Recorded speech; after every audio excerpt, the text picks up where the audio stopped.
മിശിഹായിൽ ഏറെ സ്നേഹം നിറഞ്ഞ കൊച്ചു കൂട്ടുകാരി, നിങ്ങൾ സീലോഹ എന്ന കുളത്തെപ്പറ്റി കേട്ടിട്ടുണ്ടോ? ബൈബിളിലെ ഈ കുളത്തെപ്പറ്റിയും ഈ കുളത്തിൻ്റെ പേരിനെ പറ്റിയും യഹൂദരുടെ കൂടാര തിരുനാളിൽ ഈ കുളത്തിനുണ്ടായിരുന്ന പ്രാധാന്യത്തെപ്പറ്റിയുമെല്ലാം അറിഞ്ഞിരിക്കുന്നത് ഇന്നത്തെ വചനഭാഗത്തെക്കുറിച്ച് കൂടുതലായി മനസ്സിലാക്കുവാൻ നമ്മെ സഹായിക്കുന്നവയാണ്. യഹൂദരുടെ കൂടാര തിരുനാളിൻ്റെ അവസരത്തിലാണ് ഇന്ന് നമ്മൾ കേട്ട വചനം ഈശോ സംസാരിക്കുന്നത്. ഒന്ന് ചോദിക്കട്ടെ, എന്താണ് കൂടാര തിരുനാൾ? യഹൂദരുടെ 3 പ്രധാനപ്പെട്ട തീർത്ഥാടന തിരുനാളുകളിൽ ഒന്നായിരുന്നു കൂടാര തിരുനാൾ. അതായത് സാധിക്കുന്ന യഹൂദരെല്ലാം തന്നെ ജെറുസലേം ദേവാലയത്തിൽ വന്ന് പ്രാർത്ഥിക്കുന്ന ഒരു തിരുനാളായിരുന്നു കൂടാര തിരുനാൾ. ഈജിപ്തിൽ നിന്ന് പുറപ്പെട്ട ഇസ്രായേൽ ജനത കൂടാരങ്ങളിൽ താമസിച്ചതിൻ്റെ ഓർമ്മ പുതുക്കുന്ന ഒരവസരമായിരുന്നു ഈ കൂടാര തിരുനാൾ. കൂടാര തിരുനാളിൻ്റെ അവസരത്തിൽ ജെറുസലേം ദേവാലയത്തിൽ നടത്തിപ്പോന്നിരുന്ന ആചാരങ്ങളിൽ ഒന്നായിരുന്നു ജെറുസലേം ദേവാലയം മൊത്തമായി ദീപങ്ങളാൽ അലങ്കരിക്കുക എന്നത്. അതുപോലെ തന്നെ മറ്റൊരു ആചാരമായിരുന്നു സീലോഹ കുളത്തിൽ നിന്ന് ഒരു കുടം വെള്ളമെടുത്ത് ദൈവത്തിന് അർപ്പിക്കുക എന്നത്. മരുഭൂമിയിലൂടെ സഞ്ചരിച്ചിരുന്ന ജലം ലഭിക്കാതെ നശിക്കുമെന്ന് കരുതിയിരുന്നപ്പോൾ ദൈവം അവർക്ക് ജലം നൽകിയതും, അതുപോലെ തന്നെ വാഗ്ദാന നാട്ടിലെത്തിയതിനു ശേഷം തങ്ങളുടെ കൃഷി ആവശ്യങ്ങൾക്കായി ആവശ്യത്തിനുള്ള മഴ നൽകി ദൈവം അനുഗ്രഹിച്ചു കൊണ്ടിരിക്കുന്നതിൻ്റെ എല്ലാം ഓർമ്മ പുതുക്കുന്നതും, അതിനായിട്ട് ദൈവത്തിന് നന്ദി പറഞ്ഞ് പ്രാർത്ഥിക്കുകയും ചെയ്യുന്ന ഒരു ചടങ്ങായിരുന്നു സീലോഹയിലെ വെള്ളമെടുത്ത് ദൈവത്തിന് അർപ്പിച്ച് പ്രാർത്ഥിക്കുന്ന പ്രാർത്ഥനകൾ. ഇനി നമുക്ക് സീലോഹ എന്ന വാക്കിൻ്റെ അർത്ഥം എന്താണെന്ന് നോക്കാം. സീലോഹ എന്നാൽ അയക്കപ്പെട്ടവൻ എന്നാണ് അർത്ഥം.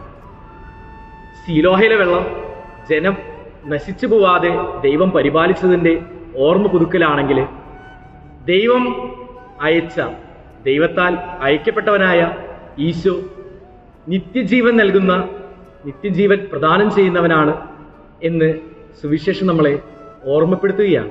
ദാഹിക്കുന്നവർ തൻ്റെ അടുക്കൽ വന്ന് കുടിക്കുവാനാണ് ജീവന്റെ ജലം നൽകുന്ന ഈശോ ആവശ്യപ്പെടുന്നത്. 2 കാര്യങ്ങളാണ് സൂചിപ്പിക്കുന്നത്. ഒന്നാമതായി, ജീവന്റെ ജലത്തിന് വേണ്ടിയുള്ള ഒരു ദാഹം നമ്മളിൽ ഉണ്ടാകണം. ഈ ജീവന്റെ ജലത്തിനായിട്ടുള്ള ഒരു ദാഹം നമ്മളിൽ ഉണ്ടായാൽ അടുത്തതായി നമ്മൾ ക്രിസ്തുവിൻ്റെ അടുക്കിലേക്ക് പോകണമെന്നുള്ളതാണ്. ഒരുപക്ഷെ ജീവന്റെ ജലം സ്വീകരിക്കുവാൻ നമ്മളെ തടസ്സപ്പെടുത്തുന്ന നമ്മുടെയൊക്കെ കംഫർട്ട് സോണുകളിൽ നിന്ന് മാറി ക്രിസ്തുവിൻ്റെ അടുക്കിലേക്ക് പോകണം എന്ന് ഈശോ നമ്മെ ഓർമ്മപ്പെടുത്തുന്നുണ്ട്.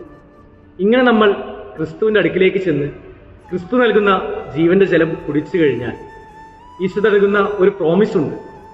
നമ്മളിൽ നിന്നും ജീവന്റെ ജലം മറ്റുള്ളവരിലേക്ക് അരുവികളായി ഒഴുകുമെന്നുള്ളതാണ്. നമ്മുടെ ഹൃദയത്തിൽ വന്നിരിക്കുന്ന ഈശോ ആ നിറവിൽ നിന്ന് മറ്റുള്ളവരിലേക്ക് ഒഴുകപ്പെടും. ജീവന്റെ നീർച്ചാലുകളായി, അരുവികളായി മറ്റുള്ളവരിലേക്ക് ഒഴുകപ്പെടും. ഒരുപക്ഷെ മറ്റുള്ളവരുടെ ജീവിതത്തിൽ അവരനുഭവിക്കുന്ന വരൾച്ച മാറ്റുന്ന, ജീവജലം നൽകുന്ന പ്രവൃത്തികളായി നമ്മുടെ ക്രിസ്താനുഭവങ്ങൾ പങ്കുവയ്ക്കപ്പെടണം.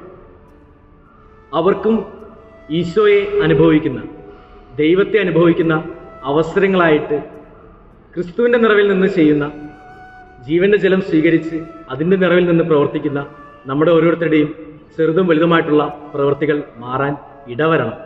ദാഹിക്കുന്നവർക്ക് ജീവന്റെ ജലം വാഗ്ദാനം ചെയ്യുന്ന ഈശോ ഒരു കാര്യം കൂടി കൂട്ടിച്ചേർക്കുകയാണ്. താൻ ലോകത്തിൻ്റെ പ്രകാശമാണെന്നുള്ള കാര്യം. നമുക്കറിയാലോ, ഈജിപ്തിൽ നിന്ന് വാഗ്ദാന നാട്ടിലേക്ക് യാത്രയായ ഇസ്രായേൽ ജനത മരുഭൂമിയിലെ അന്ധകാരത്തിലായിരുന്ന സമയത്ത് അഗ്നിസ്തൂപമായി കർത്താവായ ദൈവം അവരെ വഴി നടത്തി. അതുപോലെ തന്നെ ഈശോ നമ്മോട് പറയുകയാണ്, ഈശോ ലോകത്തിൻ്റെ പ്രകാശമാണെന്ന്. ഈ ലോകത്തിൻ്റെ അന്ധകാരം നിറഞ്ഞ അവസരങ്ങളിൽ വെളിച്ചത്തിൽ നടക്കുവാൻ പ്രകാശമായ ഈശോ നമ്മെ ക്ഷണിക്കുകയാണ്. ഈശോ വചനത്തിലൂടെ നമ്മളെ പഠിപ്പിച്ച കാര്യങ്ങളും നമുക്ക് പറഞ്ഞു തന്ന മൂല്യങ്ങളും നമ്മുടെ ജീവിതത്തിൽ പ്രാവർത്തികമാക്കിക്കൊണ്ടായിരിക്കണം ക്രിസ്തുവാകുന്ന വെളിച്ചത്തിലും പ്രകാശത്തിലും നമ്മൾ സഞ്ചരിക്കുവാൻ.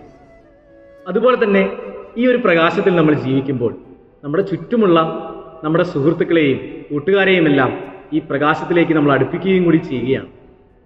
രണ്ട് കാര്യങ്ങളാണ്. ഒന്ന്, ജീവന്റെ ജലം ഈശോ വാഗ്ദാനം ചെയ്യുന്നു. ആ ജീവന്റെ ജലം നമ്മൾ കുടിക്കുകയാണെങ്കിൽ നമ്മുടെ ഹൃദയത്തിൽ നിന്നും ജീവന്റെ അരുവികൾ മറ്റുള്ളവരിലേക്ക് ഒഴുകപ്പെടും. അവരുടെ ജീവിതത്തിലെ വരൾച്ചയെ അങ്ങനെ നമുക്ക് മാറ്റാനും സാധിക്കും. അതുപോലെ തന്നെ പ്രകാശമാകുന്ന ക്രിസ്തു കാണിച്ചു തരുന്ന വഴിയിലൂടെ, ആ പ്രകാശത്തിലൂടെ നമ്മൾ നടക്കുമ്പോൾ ആ പ്രകാശത്തിലേക്ക് നമ്മൾ മറ്റുള്ളവരെ ക്ഷണിക്കുകയും അവരും പ്രകാശത്തിൽ നടക്കുവാൻ സാധിക്കുന്നവരായി മാറുകയും ചെയ്യും. കർത്താവായ ദൈവം അതിന് നമ്മെ സഹായിക്കട്ടെ, അനുഗ്രഹിക്കട്ടെ.